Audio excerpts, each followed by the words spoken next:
Hi, I'm Ginger Rem. I'm Martine Leduc.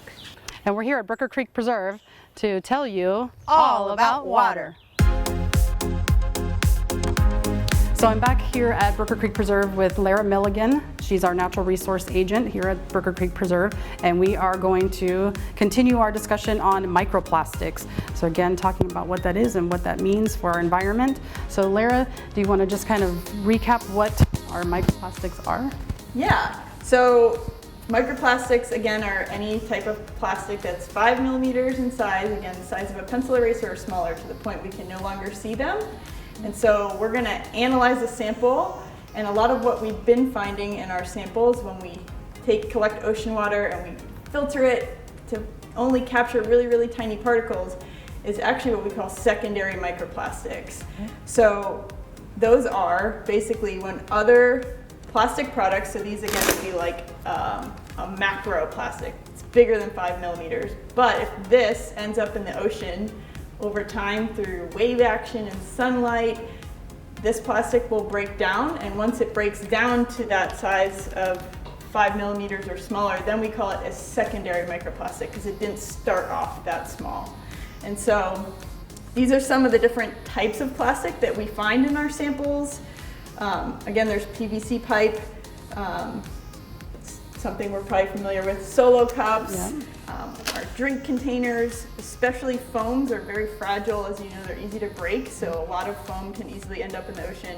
All of these can end up in the ocean and break down, and once they get to that 5 millimeters in size or smaller, we call them secondary microplastics. Okay.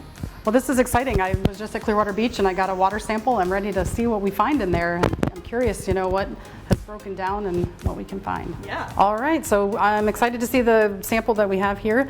We're going to go through the collection process and then I'm ready to see. Yeah, we collect right at the surface of the water. We want to get a full liter and then put the cap on immediately to prevent contamination. So once we have our sample collected, we bring it into the lab. We have all the equipment here. The key piece of the equipment is filter paper. You can't even see through it, but we're going to use this fancy vacuum to suck our sample through this paper, and it's going to capture those tiny microplastics on top. And it's got these fancy little squares on it, so it makes it easier to look at under the microscope. All right. So we're going to process our sample through the filter paper. Again, we want to keep lids on all of our containers to prevent contamination. And then we're going to go ahead, turn on the vacuum. It's going to suck the air to force this water through that filter paper. Okay, now that we have processed our sample, we're going to place the filter paper into a petri dish.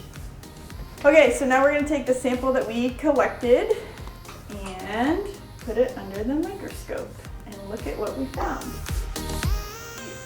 It's really hard to actually tell what is plastic and what's organic material under the microscope. And so we'll often see fibers like this. We have different tools and techniques to tell if it's organic or not. There's also all sorts of microscopic organisms we'll come across, but it is challenging, but you can see there's a lot to see and explore in the sample that you collected. That's neat because when I looked at the filter, I really didn't see anything. So Yeah. it really is microscopic. Yes. So, neat. So that could be some type of like fishing line. Again, that could be some type of fiber, whether it's from rope, clothing, or it could be some type of organic material. When things are really symmetrical like this, they tend to be plastic because things in nature don't tend to be very pretty and straight like that. But then there is organic material, like this is a tiny little mollusk of some type. Neat. Okay, so yeah, you can see that the sample you collected right here in Clearwater has some microplastics in it, and so it is a real issue right here where we are. And there are little steps that you can do to help reduce your contribution to microplastics, very basic steps. So we do have a pledge, it's available online, and so we just encourage people to think about these things that they can do. Yeah, that sounds great, and I was impressed to see the sampling and how to make those samples for us to look through, so that was neat. I'm Ginger Rem, and this is brought to you by Pinellas County Schools and the Southwest Florida Water Management District. We'll see you next time.